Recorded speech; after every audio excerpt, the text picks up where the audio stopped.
Boa. Antes de nós abrirmos a palavra de Deus,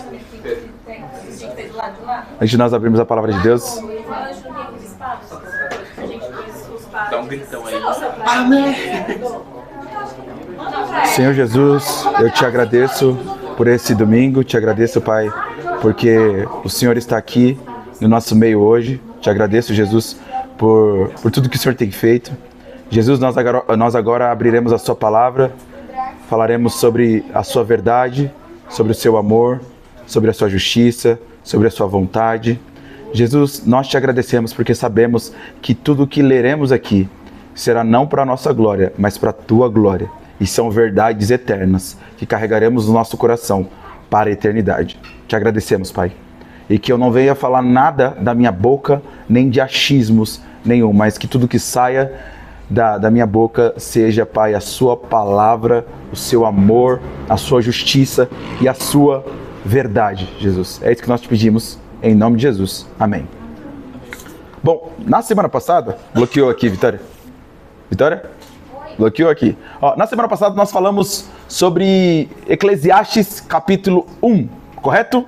Sim. Não há nada novo debaixo do sol. Se não há nada novo debaixo do sol, então o que nós estamos fazendo aqui, né? E aí, ao final da exposição, nós dividimos em três funções do homem, que Deus deixou ao homem desde Gênesis para que nós pudéssemos seguir, porque nós fomos feitos à imagem e semelhança de Deus. E aí nós estabelecemos 3 parâmetros, não que nós estabelecemos, nós dividimos, né? Nós separamos 3 parâmetros aqui de Gênesis capítulo 1 e capítulo 2, a respeito do caráter de Deus, de quem Ele é e de como Ele se revela.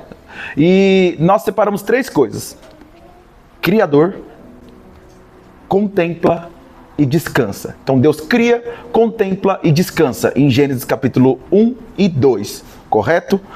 Deus então nos fez a nossa imagem e semelhança. E para que nós possamos encontrar descanso e sentido na nossa vida, nós precisamos seguir aquilo que Deus estabeleceu, né? Nós precisamos encontrar Jesus, o Deus da Bíblia, e seguir aquilo que Ele estabeleceu, porque não adianta nada a gente só ficar na especulação filosófica e não ir para a vida prática, porque de nada adianta a especulação filosófica se não desaguar na vida prática, correto? Então, abramos as nossas escrituras, a sua Bíblia, no capítulo 1 do livro de Gênesis. Nós estamos fazendo a série de Romanos e pausamos a série de Romanos, porque, de novo, eu não posso simplesmente ignorar os dilemas de vocês, ignorar os dilemas do corpo de Cristo, ignorar aquilo que vocês têm sentido, e nós não encontrarmos uma resposta bíblica, né? Uma resposta teológica, uma resposta de Deus para os nossos anseios. Então, já que a dúvida surgiu, porque nós estudamos profundamente alguns aspectos filosóficos, então aqui vai uma pequena pausa, uma pequena série a respeito do caráter de Deus e das aflições de Eclesiastes. Se tudo é vaidade, o que resta? Então nós vamos para o primeiro ponto do que eu falei na semana passada, do primeiro ponto do que eu separei na semana passada, que é Deus é criador, né? Ele é um Deus que não é uma máquina. O capítulo 1 do livro de Gênesis, então, começa da seguinte forma: no princípio, Deus criou os céus e a terra. Era a terra sem forma e vazia. Trevas cobriam a face do abismo, e o Espírito de Deus se movia sobre a face das águas. Disse Deus: haja luz, e houve luz. Vamos até aqui. Na exposição anterior, nós contemplamos ali o peso da existência humana debaixo do sol. Vimos como o niilismo, a dor da finitude moderna e a ilusão da novidade tentaram e tentam até hoje paralisar a alma humana. Então ficar a vida inteira nessa especulação de sentido e buscando sentido para as coisas, sem que isso desague numa vida prática. Quando a gente olha para as coisas e tenta encontrar sentido nas coisas terrenas, a gente entende que nada faz sentido e a gente tende a se entregar para o niilismo. Se nada faz sentido, então o que nós somos? Nada. O que é então? A vida. A vida é o mais fraco perdendo do mais forte. Basicamente isso. Então, E nós terminamos, lembrando que para escapar da tragédia desse fado cego, nós precisamos olhar para a forma como Deus se revela no princípio. Deus cria, Deus contempla e Deus descansa. Hoje, nós vamos entrar nesse primeiro e mais fundamental ponto, repetindo aqui, desses movimentos divinos, o ato de criar. Na história do pensamento humano, a maioria dos filósofos concebeu a criação como um ato impessoal. Nós lembramos então dos aprendizados que nós tivemos sobre Aristóteles. Ele falava do primeiro motor imóvel, uma força cósmica que coloca o universo para rodar, mas que não se importa, não ama, não se relaciona e não conhece as criaturas. O deísmo do século XVIII dizia que Deus é como um grande relojoeiro que fabricou o relógio do mundo, deu corda nas engrenagens e simplesmente foi embora, deixando a máquina funcionar sozinha. A revelação bíblica de Gênesis, capítulo 1, portanto, destrói esse argumento, essa caricatura fria. Na teologia bíblica, a criação não é um acidente mecânico e nem a preposição, um capricho de um Deus, de um cosmos, de um arquiteto que simplesmente queria fazer uma coisa porque estava entediado e nos deixou ao seu próprio prazer. A nossa tese nesta exposição é bem simples, profunda e, pretendo eu, que transformadora. Criar para Deus envolve relacionamento. Criar para Deus é um ato intencional de amor e aliança. A narrativa de Gênesis pressupõe um envolvimento íntimo com a criatura, artesanal e apaixonado do Criador com o objeto criado. Portanto, eu e você não somos uma obra do acaso.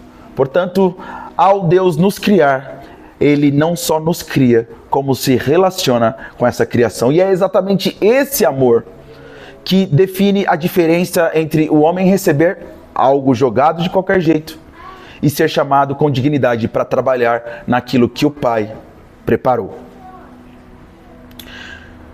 No princípio criou Deus, portanto, os céus e a terra era sem forma e vazia.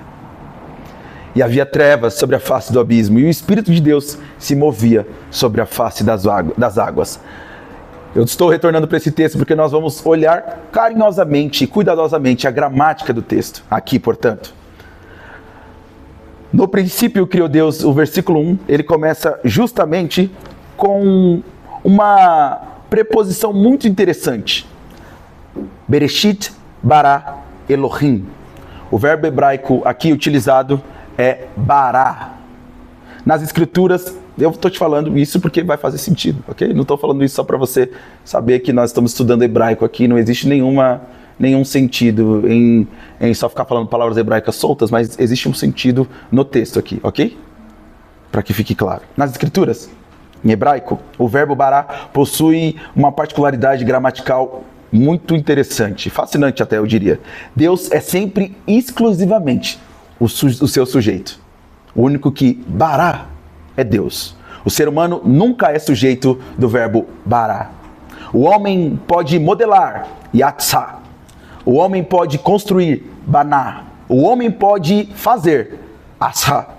Mas somente o Deus Todo-Poderoso pode fazer, bará. Chamar à existência aquilo que não existia a partir do nada. Creatis ex nihilo é o termo em latim. Mas reparem, no versículo 2, aqui, a terra era descrita por dois termos poéticos e exegéticos muito profundos. Tohu va vohu. Tohu significa sem forma, desordenado, informe, assim como nós lemos o texto em português. Vohu significa vazio, desabitado, desprovido de vida. Havia uma escuridão sobre a face do abismo, chamada de Terron. Se a criação fosse um mero ato mecânico, Deus poderia ter instalado os dedos e feito tudo instantaneamente em um microsegundo. Por que Deus, então, escolhe se revelar a partir da narrativa de Gênesis num processo de 6 dias? Porque o texto sagrado, então, se demora em detalhes, etapas e separações cuidadosas. Porque os 6 dias da criação são a resposta de amor de Deus ao Tohu Vavohu. A estrutura dos 6 dias é uma obra de arte arquitetônica perfeitamente simétrica. Nos primeiros 3 dias, obviamente do 1 a 3, Deus resolve o problema do Tohu. Ele dá forma aos reinos da criação.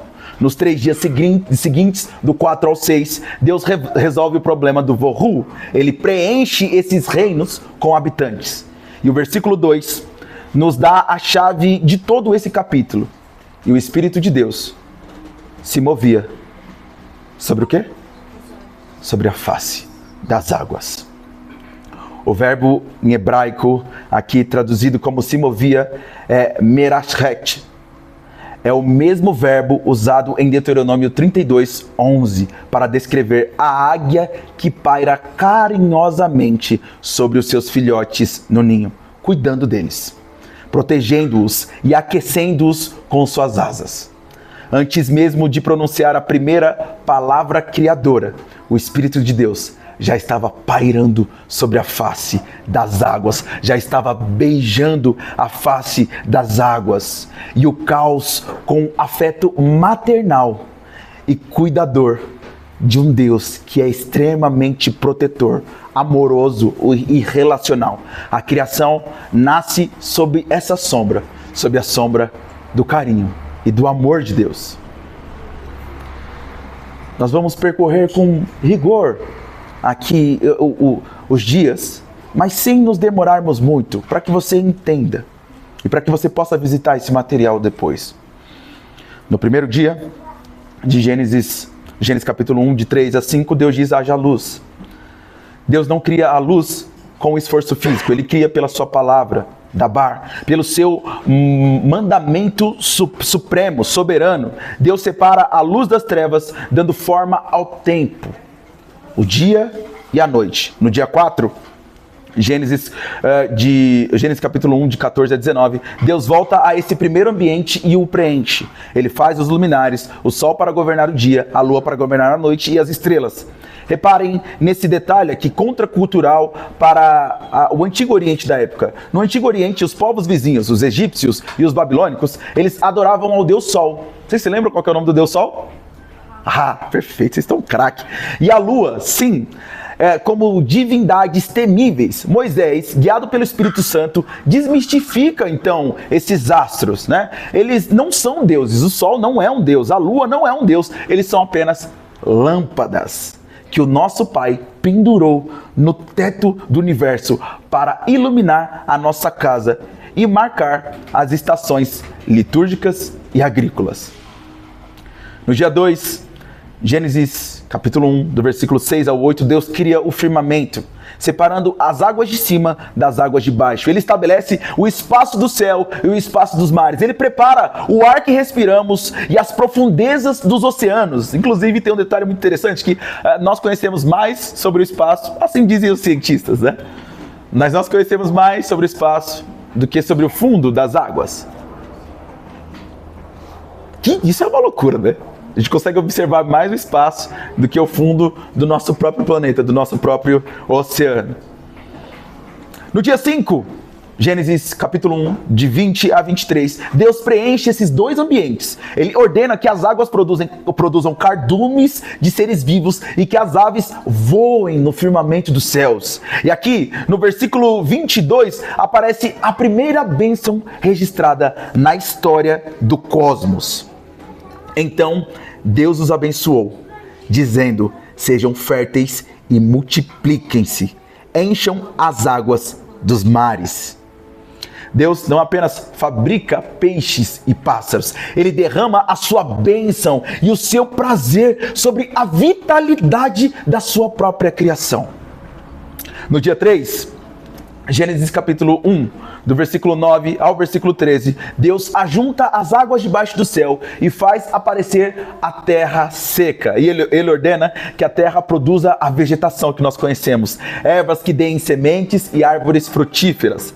Deus prepara a mesa nesse ambiente. Ele organiza a agricultura, as cores que nós falávamos antes aqui, os sabores e a fertilidade do solo, antes mesmo de colocar o homem ali. No dia 6, Deus completa a habitação. Primeiro, ele cria os animais terrestres. O gado, Gênesis 24 a 31. O gado, os répteis e as feras da terra. E então, a narrativa atinge um clímax teológico e poético muito interessante, em Gênesis capítulo 1, versículo 26. E disse Deus: façamos o homem à nossa imagem, conforme a nossa semelhança.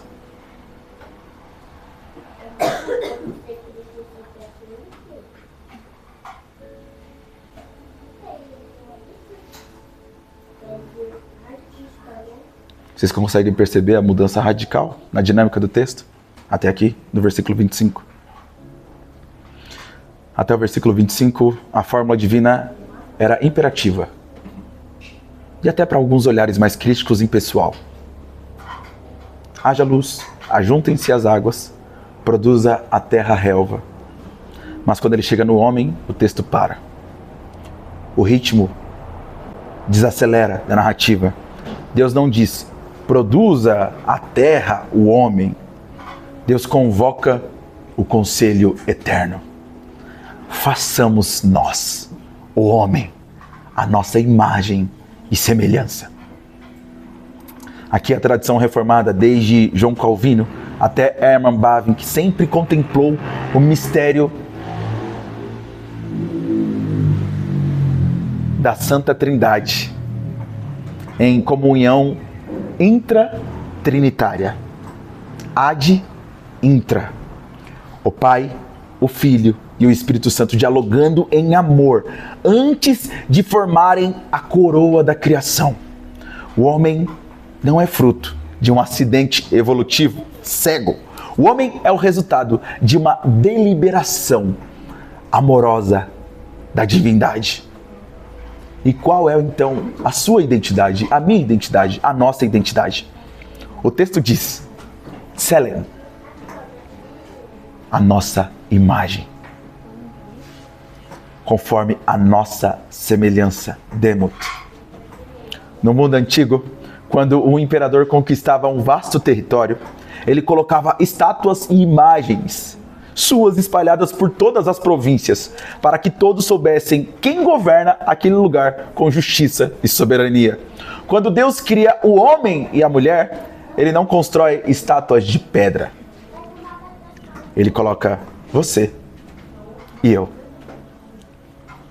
O ser humano é o embaixador vivo de Deus sobre toda a terra, criado para refletir o caráter santo, a justiça, a criatividade, a bondade do Criador sobre o restante do cosmos. E aqui nós chegamos no coração do que eu queria falar para vocês hoje, dessa mensagem. Esse negócio tem nos traído, né? Vê se ele tá ligado. Porque Deus criou... Tá ligado. Porque Deus criou o mundo dessa maneira. Talvez seja a pergunta que esteja no seu coração agora nessa manhã, se ainda não estiver claro. A teologia de Gênesis pressupõe um princípio relacional extraordinário aqui. Deus preparou o cenário por amor, mas ele chamou o homem para fazer parte da governança desse cenário. Pensem na diferença pedagógica e afetiva aqui entre duas formas de presentear um filho. Imagine um pai milionário e ausente. Não é o meu caso. Eu não sou milionário. Brincadeira, eu não sou ausente também. Não é o meu caso. Ele não tem tempo para o filho, não tem relacionamento, não tem afeto. Para compensar a sua ausência, então, e se livrar da sua culpa, ele compra um brinquedo caríssimo para o filho, de última geração, joga na mão da criança de qualquer jeito e diz: toma, cala a boca, não me incomoda, não me enche a paciência. Aquilo é um objeto dado sem amor, completamente sem amor. Não gera nenhum tipo de vínculo, não gera dignidade, gera apenas o consumismo vazio que nós estamos profundamente mergulhados nessa geração. Agora imagine outro pai, um pai carpinteiro ou um artesão, um artista. Ele passa semanas na sua oficina, organizando, portanto, um brinquedo para o seu filho. Ele, com as próprias mãos, cortando madeira, lixando, encaixando cada peça, pintando e preparando um carrinho de madeira perfeito para o filho. No dia do aniversário do filho, ele se ajoelha na altura do filho, olha para ele, olha nos olhos da criança e entrega aquele presente esculpido com amor. Mas ele não para por aí, ele poderia, mas ele não para por aí. Ele pega o filho pela mão, leva-o para dentro da oficina, coloca um pequeno avental nele, entrega uma lixa menor para o filho. E ele diz o seguinte: filho, eu fiz esse carrinho, essa estrutura aqui para você com muito amor. Agora, vem aqui comigo. Vamos trabalhar juntos. Vamos terminar isso aqui juntos. Nós vamos cuidar dos detalhes desse carrinho. Nós vamos pintar esse carrinho junto. Terminar de lixar, envernizar, dar cor àquele carrinho. Pintar os detalhes. Cada detalhe daquele carrinho. E é exatamente o que acontece em Gênesis capítulo 1 e capítulo 2. Deus não jogou o universo nas mãos do homem de qualquer jeito para se livrar de nós.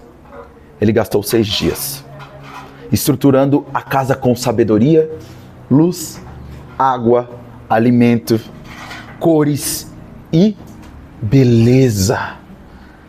Tudo que Deus fez era bom. E quando tudo estava perfeitamente pronto, acolhedor, Deus olha para o homem e diz: venha para a minha oficina. Cultive o jardim. Guarde o jardim. Dê nome aos animais. Desenvolva a cultura desse ambiente. Governe a terra com justiça. O trabalho nunca foi uma maldição. Mexer o seu corpo nunca foi uma maldição. Nós vivemos num ambiente no nosso país exclusivamente em que o trabalho está atrelado à frustração.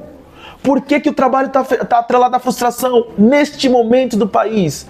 Porque o Brasil, desde antes da Nova República, desde antes da redemocratização, desde antes dos fenômenos modernos de tentativa de democratização do Brasil, ele nunca foi um país socialmente justo. E aqui eu não estou fazendo um proselitismo ao assistencialismo, nem um proselitismo ao comunismo, nem ao socialismo, mas o Brasil é um país profundamente desigual. Profundamente desigual. E quem paga a conta geralmente não é só o mais pobre, é também o cara que trabalha muito. O cara que trabalha muito paga a conta. Quanto mais você trabalha, mais imposto você paga. E aí você olha para cima e você vê que existe não mais uma estrutura burguesa no Brasil, existe uma estrutura oligárquica que está aqui desde antes da Nova República. Desde antes de 1800 e pouquinho. As mesmas famílias, os mesmos sobrenomes. Hoje eles estão aonde? Na política.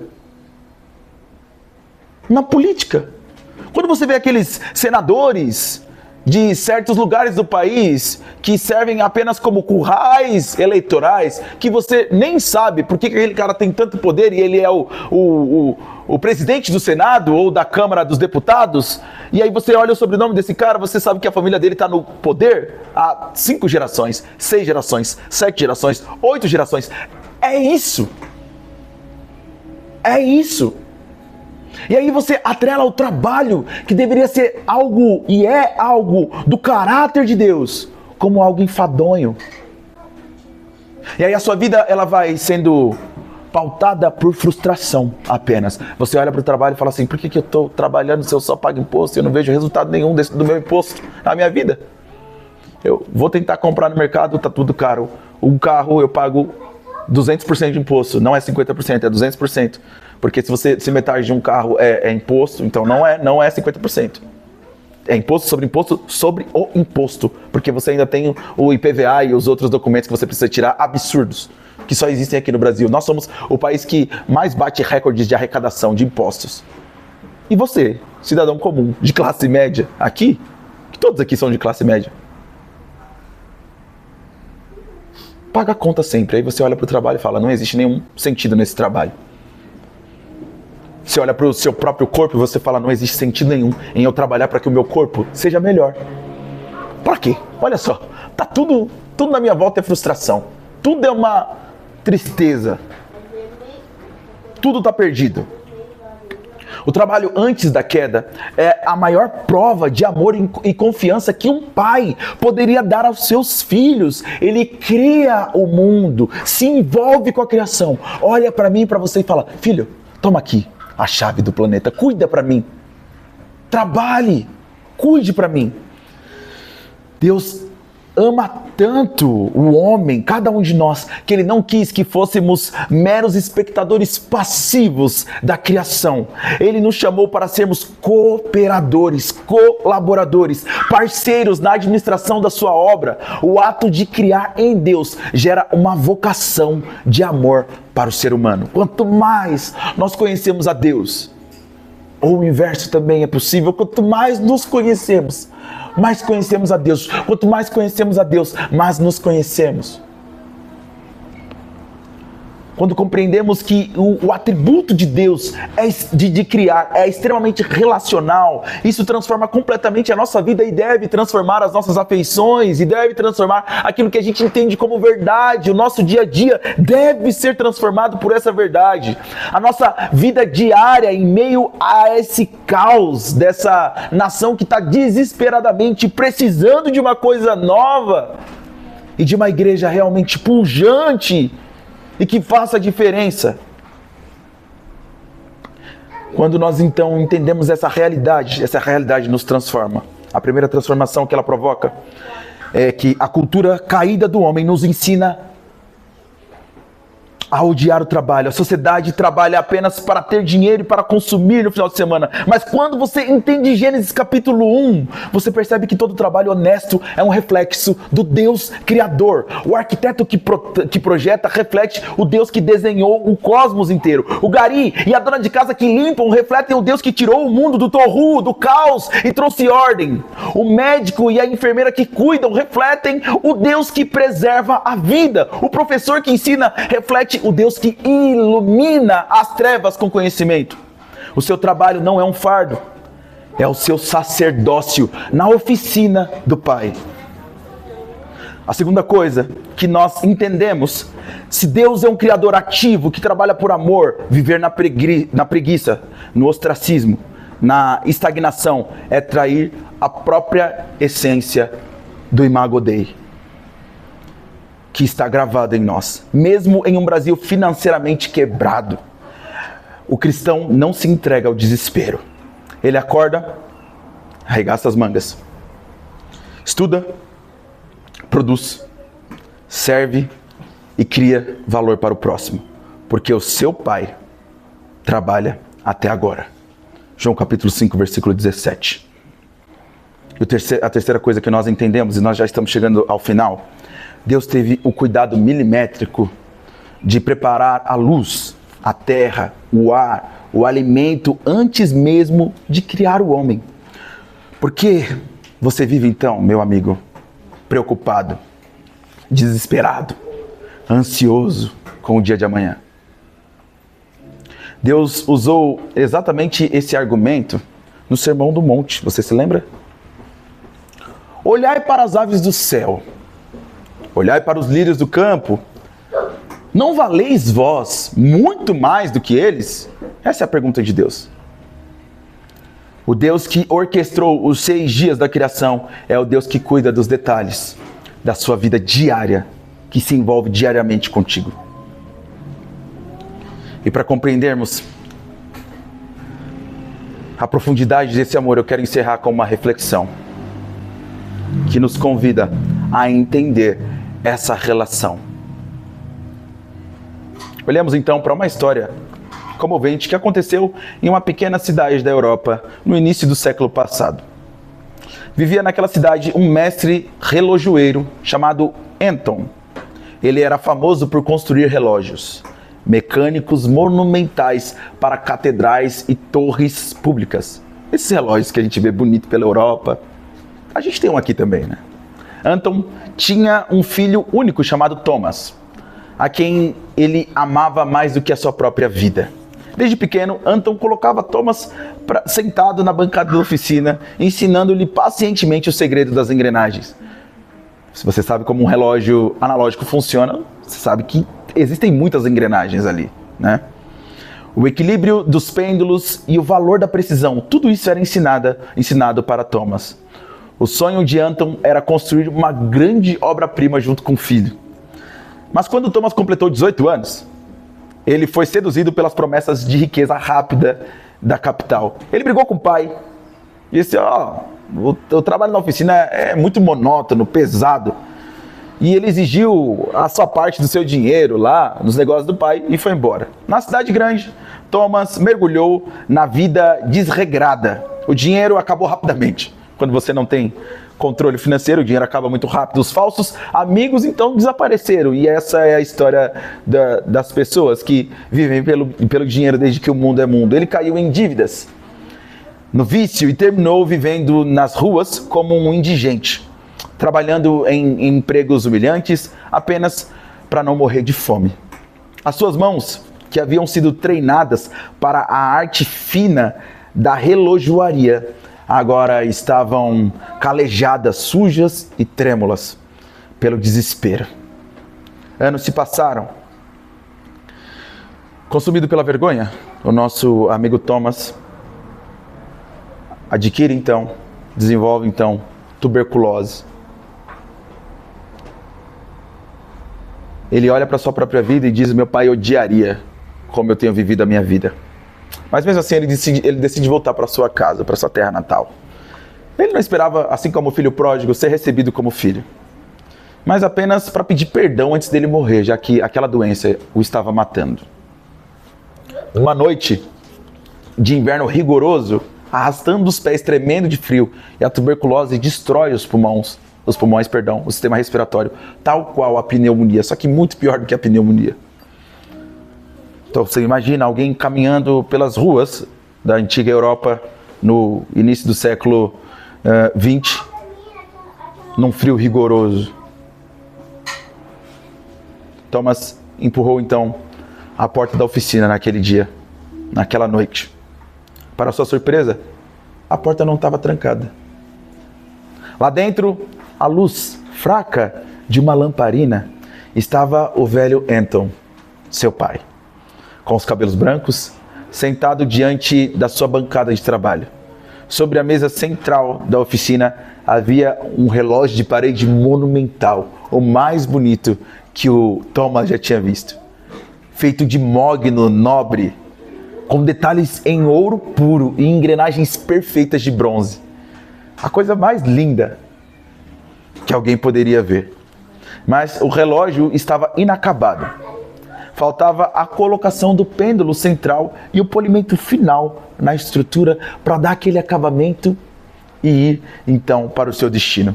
Thomas caiu de joelhos na porta da oficina, chorou copiosamente e disse: Pai, eu destruí a minha vida. Eu desprezei tudo que o Senhor me ensinou. Eu gastei tudo o que o Senhor me deu no pecado e manchei o seu nome. Eu não sou digno de ser teu filho. Eu vim apenas hoje, aqui, nessa noite, te pedir perdão. O velho Anton levantou-se da sua cadeira, correu em direção ao filho. Abraçou aquele corpo sujo e emaciado e beijou o seu rosto e chorou com ele. Em seguida, Anton pegou Thomas pela mão, levou até a mesa principal da relojoaria, apontou para a obra-prima inacabada e disse com a voz embargada de amor: Meu filho, eu comecei esse relógio no dia em que você partiu. Eu passei esses anos todos trabalhando na estrutura dele, preparando cada engrenagem com amor e orando pelo seu retorno. Eu poderia tê-lo terminado sozinho há muito tempo, mas eu recusei terminar sem você. Eu guardei a melhor parte para suas mãos. Aqui está, filho. o seu avental. Aqui estão as suas ferramentas. Venha, meu filho, vamos terminar a nossa obra juntos. Thomas pegou as ferramentas das mãos trêmulas de seu pai e, chorando de gratidão, voltou a ser quem ele havia nascido para ser, ao lado do seu pai. Meus amigos, essa é a mensagem do Deus Criador para a sua alma nesta manhã ou nesta tarde.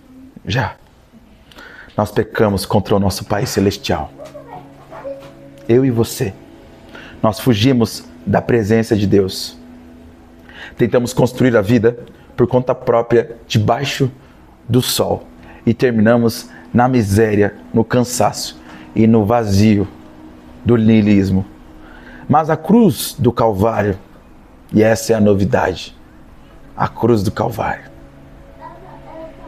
para usar a expressão pedrina que a gente mais gosta, muda tudo. A cruz do Calvário muda tudo de fato. Aquele ato violento de um Deus amoroso.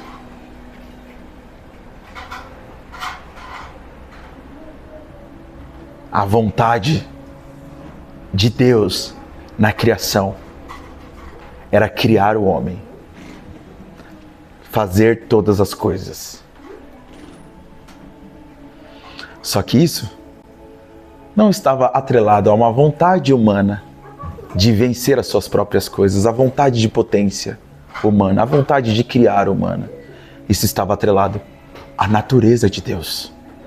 Ele é bom, justo, perfeito, amável. Por isso que quando nós criamos em Deus, nós não criamos segundo a nossa vontade. Criamos segundo a natureza de Deus. Você precisa viver a sua vida com o seu corpo. Não vivendo as regras do mundo, que diz, meu corpo, minhas regras. Minha vida, minhas regras. Mas nós vivemos sob a ótica das regras de Deus, do amor de Deus. Nós vivemos nos passos de Jesus. E ao viver os passos de Jesus, nós entendemos a mensagem eterna do Calvário. O Filho eterno de Deus, por meio de quem todas as coisas foram criadas, deu a sua própria vida para pagar as nossas dívidas e restaurar de uma vez por todas a nossa filiação. O Evangelho, essa é a mensagem, essa é a novidade.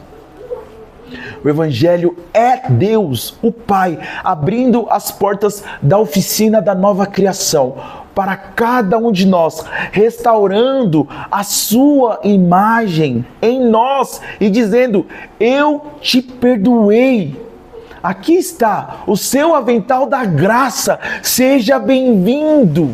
Meu filho fiel, servo bom e fiel, aqui estão os dons que eu te dei. Venha trabalhar comigo na edificação do meu reino. Levante-se então hoje da paralisia, da desilusão, de uma vez por todas. Pare de viver como um órfão perdido nas ruas de uma cidade que não te quer. Pare de viver como um órfão perdido num mundo quebrado, caído. E aqui, mundo, nós precisamos fazer uma distinção, não o mundo criado, mas o mundo qual nós vivemos como sociedade, a nossa sistemática de sociedade. É isso que quer dizer mundo.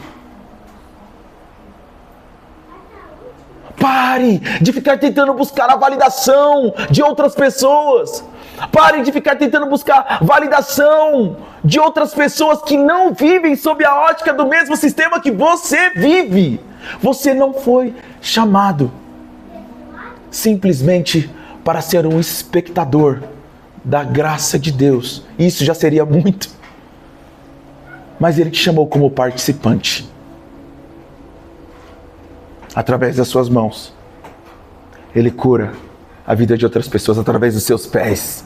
As boas novas do Evangelho são anunciadas. Através da sua boca saem palavras eternas que transformam, mudam a vida das pessoas.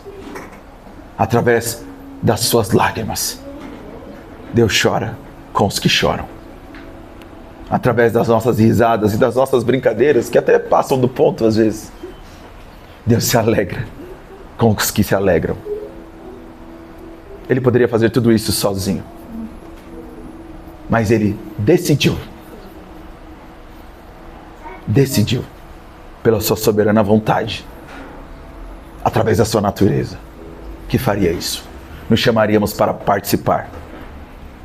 Reconheça, então, hoje, a soberania desse Deus e o amor daquele que te teceu com cuidado,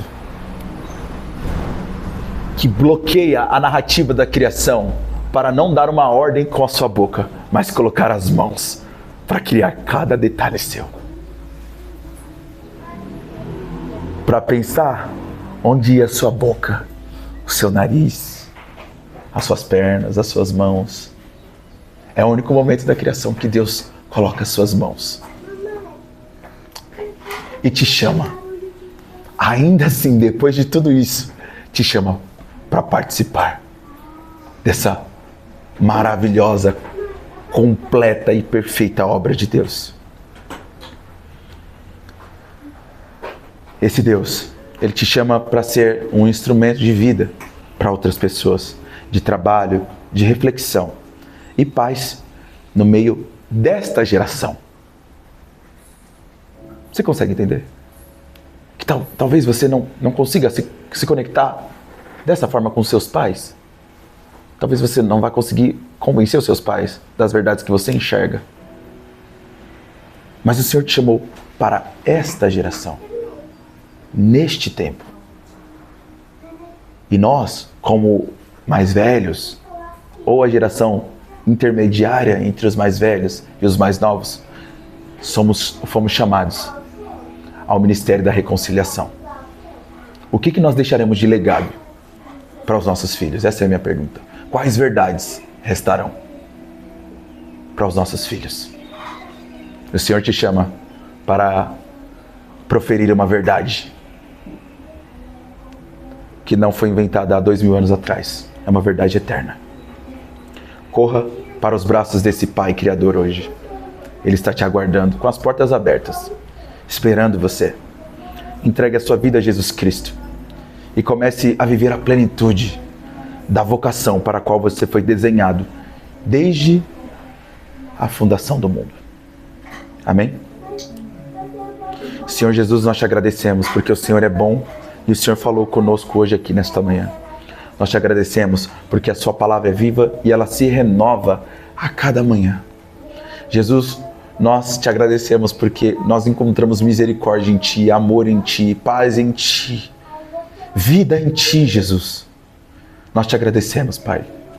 Nós te agradecemos porque o Senhor está hoje, nesse domingo de manhã, de braços abertos para nos receber. Não de maneira passiva, mas de maneira ativa, como um Deus que ama o tempo inteiro, que não pausa o seu amor. Jesus, nós te agradecemos por isso. E nós queremos sair daqui desejando nada além de Ti, Jesus. Amando nada além de Ti. Querendo nada além de Ti. Esperando nada além de Ti, Jesus. Esteja conosco nessa semana. Nos leve em segurança e permaneça nos nossos corações. É isso que eu te peço em nome de Jesus. Amém. Que o Senhor te abençoe e te guarde, que o Senhor faça resplandecer sobre ti o seu rosto e tenha misericórdia de ti. Que a graça de Jesus, o amor de Deus o Pai e as comunhões e a consolação do Espírito Santo seja convosco. Amém. E amém. Dá um cheiro quem está do seu lado aí.